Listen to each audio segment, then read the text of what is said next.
Hello दोस्तों, कैसे हैं आप सब। आशा है कि आप सब अच्छे ही होंगे। आज मैं आपके लिए एक नई कहानी खूनी हंसी लेकर आई हूँ। कहानी पसंद आए तो मेरे चैनल को सब्सक्राइब करना और वीडियो को लाइक करना ना भूलें। साथ ही साथ अगर आप चाहते हैं कि मैं भविष्य में भी आपके लिए ऐसी ही कहानियाँ लेकर आती रहूँ तो उनकी अपडेट्स पाने के लिए बेल आइकन को भी प्रेस कर दें। तो चलिए शुरू करते हैं।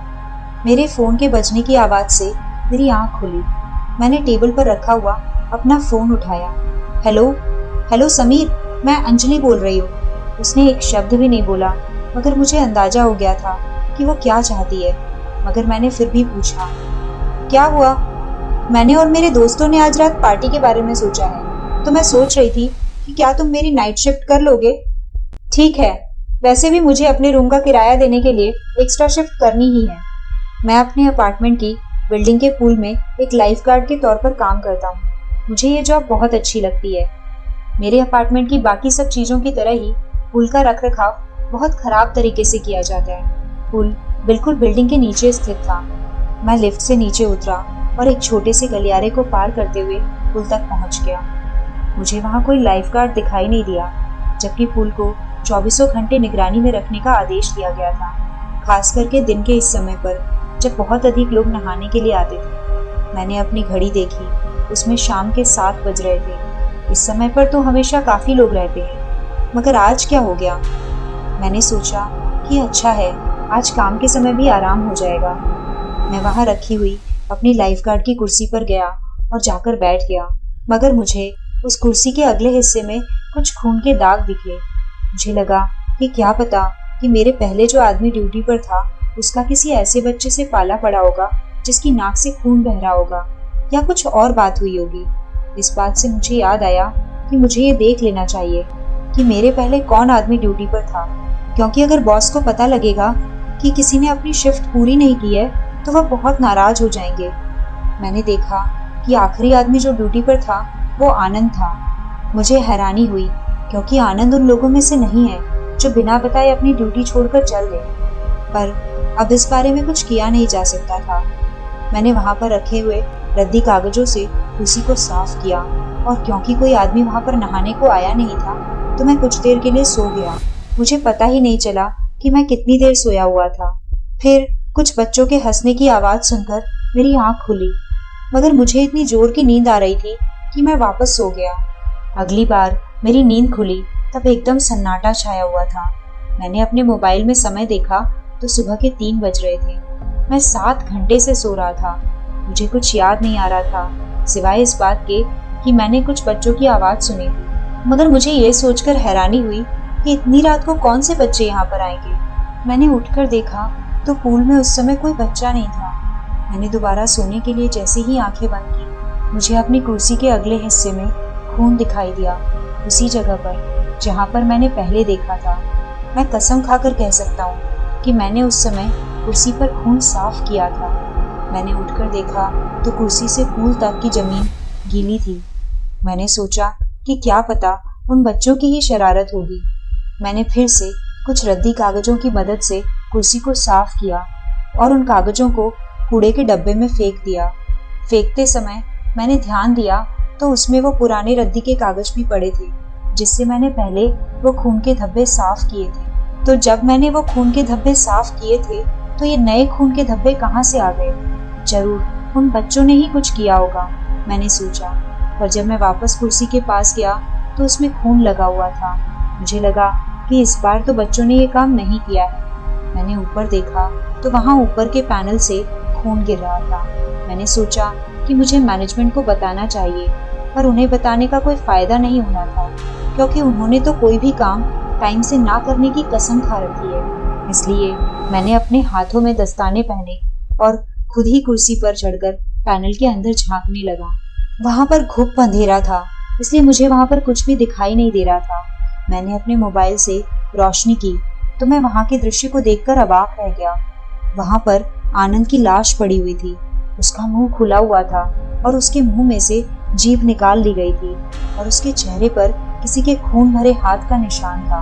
मैं बहुत ज्यादा घबरा गया था, और उस घबराहट के कारण मैं वहां से हिल भी नहीं पा रहा था कि तभी मैंने कुछ बच्चों के हंसने की आवाज़ सुनी, मगर मैंने पूल का दरवाज़ा खुलने की आवाज़ तो नहीं सुनी थी। उसके बाद मैंने पूल में किसी के उतरने की आवाज़ सुनी। मैंने सुना कि पूल से कोई ऊपर चढ़ रहा है और मेरी तरफ बढ़ा चला रहा है।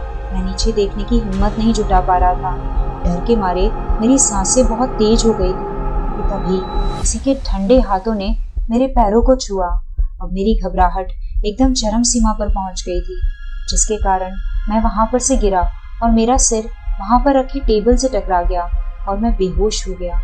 कुछ देर बाद मेरी आंखें खुली तो मुझे सब कुछ याद आया और मैं वहां से बाहर निकलने के लिए दरवाजे की तरफ भागा, मगर दरवाजा खुलने का नाम ही नहीं ले रहा था। अब तो मैं बुरी तरह से घबरा गया था। मेरे हाथ और पैर अब जवाब देने लगे थे। मैं अपनी कुर्सी के पास वापस आया और मैंने देखा कि कुर्सी के आसपास बहुत ज्यादा खून फैला हुआ था। ऊपर का पैनल भी अभी तक खुला हुआ था।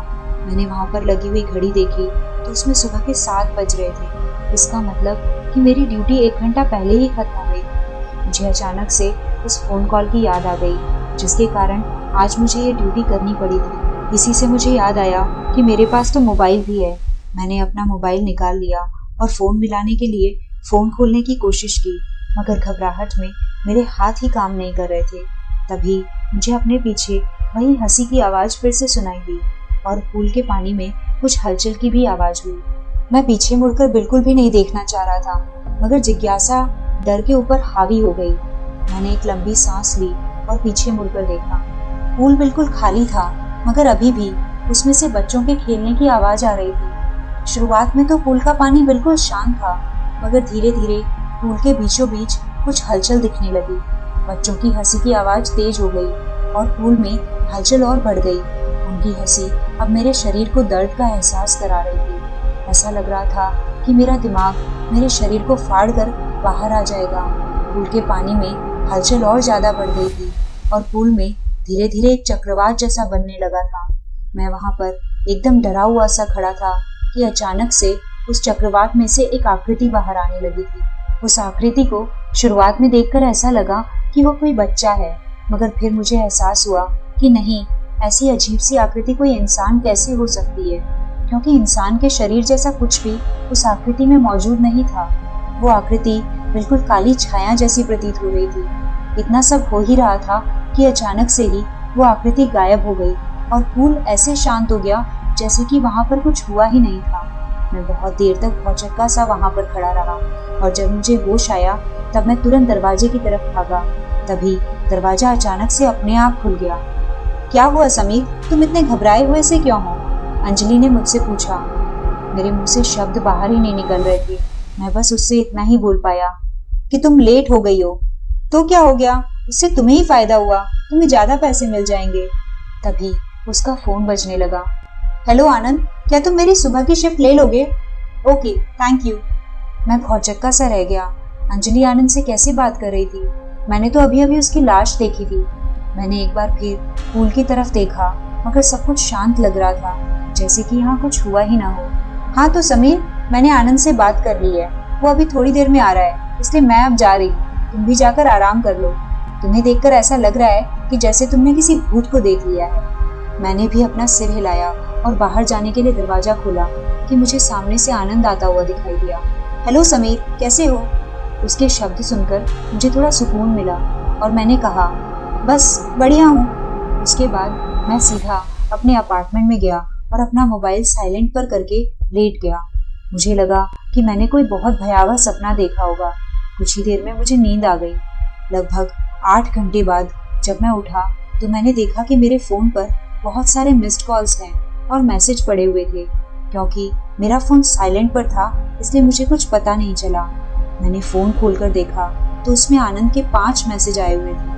पहला मैसेज, समीर तुम्हें पता है कि ये खून लगे हुए रद्दी कागज कहाँ से आ गए? दूसरा मैसेज, मुझे पता है ये बात तुम्हें बहुत अजीब लगेगी, मगर क्या तुम नीचे पुल पर आ सकते हो? तीसरा मैसेज, देखो अब मुझे पक्का लग रहा है कि यहाँ कुछ अजीब हो रहा है। अगर ये सब तुम कर रहे हो तो मैं बता देना चाहता हूँ कि मुझे अब अच्छा नहीं लग रहा है। चौथा मैसेज, मेरा फोन तो उठा लो, मुझे पता है ये सब तुम ही कर रहे हो। पांचवा मैसेज, बचाओ। आखिरी मैसेज 5 घंटे पहले का था। मैंने तुरंत ही अपने कमरे का दरवाजा खोला और नीचे की तरफ भागा। मैंने तुरंत ही अपने कमरे का दरवाजा खोला और नीचे की तरफ भागा। नीचे पहुंच के मैंने देखा कि पुलिस वहां पर पहले से खड़ी हुई थी और उन्होंने बताया कि आनंद की पूल में डूबने से मौत हो गई थी और किसी ने उसके मुंह में से उसकी जीभ निकाल ली थी। उसके चेहरे पर किसी के खून से सने हुए हाथों के निशान भी थे। अगले ही दिन मैंने अपने काम से इस्तीफा दे दिया। दोस्तों, आपको ये कहानी कैसी लगी कमेंट सेक्शन में जरूर बताइएगा और अगर कहानी पसंद आई हो तो इसे जितना हो सके उतना शेयर कीजिएगा ताकि आपके साथ साथ और लोग भी इस कहानी का मजा ले सकें।